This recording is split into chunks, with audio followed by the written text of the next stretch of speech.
Hello everybody, my name is Morgan and I'm going to show you our web course. Once you enroll, you will receive an email with your login information and a link to the web course. So let's go to the web course now.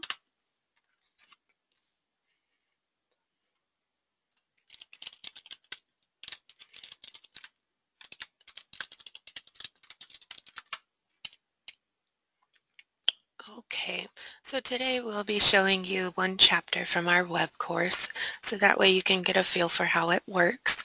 Once you sign in, you'll be directed to our dashboard, which has information that you can look into, things that we are approved for as far as professional CE for CFPs, CPEs, CPAs, and such as that. In order to launch the course, you'll go to Course Catalog, and it will be right here. If you hover over the links, it will give you the learning objectives for the course, and then in the details it'll have what the chapter is about and who it is that is speaking. So we'll hit launch and it will open a new window where the web course the parts of the chapter will be. In the web course there are 6 parts which are broken up based off of the parts of the book. And then once you click part 1, part 2, and so on, it will open up and have the chapters that are within that part inside of each section. So first it will open up to the presentation slides and notes, where you can print these, and so you can take notes while you're watching the video webinar with the subject matter expert speaking and explaining the details and key terms and concepts of each chapter. Next will be the webinar. Each webinar is about 50 minutes long. There are some that are a little bit more, and we'll let it play for a little bit so you can kind of get a feel for how it works. Good afternoon and welcome to this session on best practices in communicating with older persons. I'm Amy Dupree and I'm the co-founder of the Essential Conversations Project, and I am very excited to talk to you about this chapter because I've spent the last 30 years working with older adults and their families, and one of the biggest issues that I see with professionals is that they often do not communicate very well with older adults and they don't know how to work with the family unit. So what we're going to talk about today are some very practical ways to improve your communication with working with older adults and with their families as well. And here's what we're going to cover in this session. We're going to talk about aging and acceptance. What does that mean? We're going to talk about cultural competency in working with older adults, and then we'll have a little section on how do you bridge the generation gap, and is there actually even a generation gap? We'll talk about some of the communication challenges in aging and how to communicate specifically with persons who have dementia. And then we'll end this session by talking about something called health literacy. As it says there, it's a critical issue, and what we're going to do is talk about how to address it and deal with it better. So let's dive right in and talk about this. You know, when we look at our country, it's really true that if you look at America, obviously we're aging, and this is true in most of the westernized world, that we're an aging society. And it's also true that we're becoming more generationally diverse than ever before. And when you think about what that means, when you look at history, it means that we've got more generations alive at the same time, so we have more diversity than ever before. We also have more diversity between the generations. So we're going to talk about that too, and what does that mean? The reality is that when you look at most professionals, most people who are service workers, people who have what you would consider day-to-day contact with older persons, most of them have very little training, very little education about aging, about what it really means to grow older, about what the experience of aging is. They have very little training and experience about the humanities. So that's just a little brief of how the webinar goes. It is a PowerPoint, which is why we have the PowerPoint slides for you to be able to take notes on. Next, you'll find the key terms and concepts, which is a Word document that you can either type up and print out or print out, and feel free to write them in. We'll open it.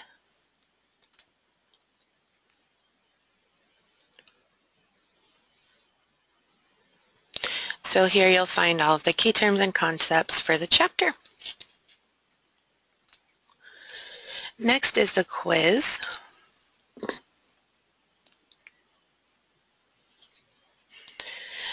And the quiz is very interactive. It definitely helps you understand the material.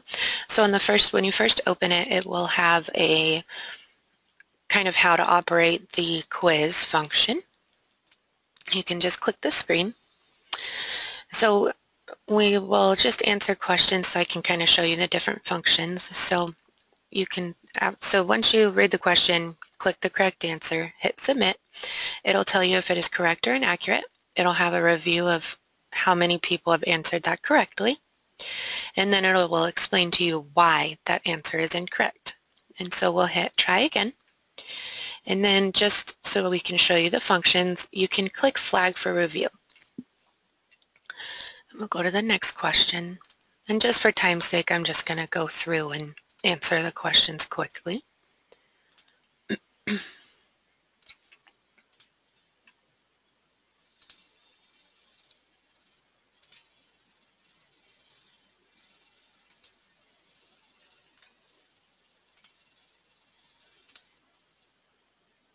And when the answer is correct, it will explain to you why that answer is correct.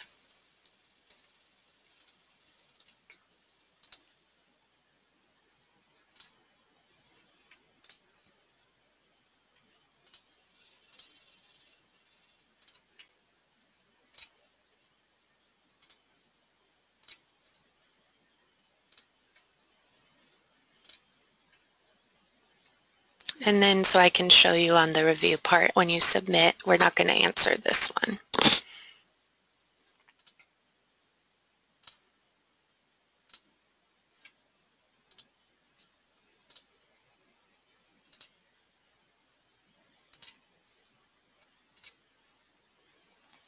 So after you've answered all the questions, it'll come to a review. If you have flagged a question, it will tell you right here that you flagged this one, and we can click it and it'll take us back to the question, and we'll just uncheck flag. The flag function is nice because if you have a question that you want to review more or feel that you need more information on, you can always flag it, or something that you want to write down so that way you can better study it, and so on. So once you have gone back to this question and you feel you're good and ready to go, you hit back to summary page, and then I'll take you back to the review. In this one, we didn't answer, so it'll have a question mark, and you can always hover over it and see why that's there. So we'll click that, submit an answer, and go back to the review. And here's another one that we didn't answer. And we'll go back to the summary. Now after you've answered all of the questions, we'll click Submit Exam and then hit OK. Now it'll show you what you scored on the exam, how long it took you to take it, how many you got right, how many you got wrong, and then it will also show you how people who have taken this quiz as well have done on it. So once we do that, we'll go, this is the summary of the quiz, and then the review results. This function is for you to be able to see what you answered on the question, what the correct answer was, and why that isn't correct.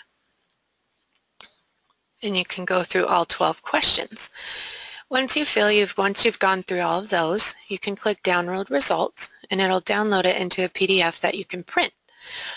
And on here, it will show you why the answer is not correct, and then it will show you where you can find the correct answer, in which part and on what page for every question within this quiz.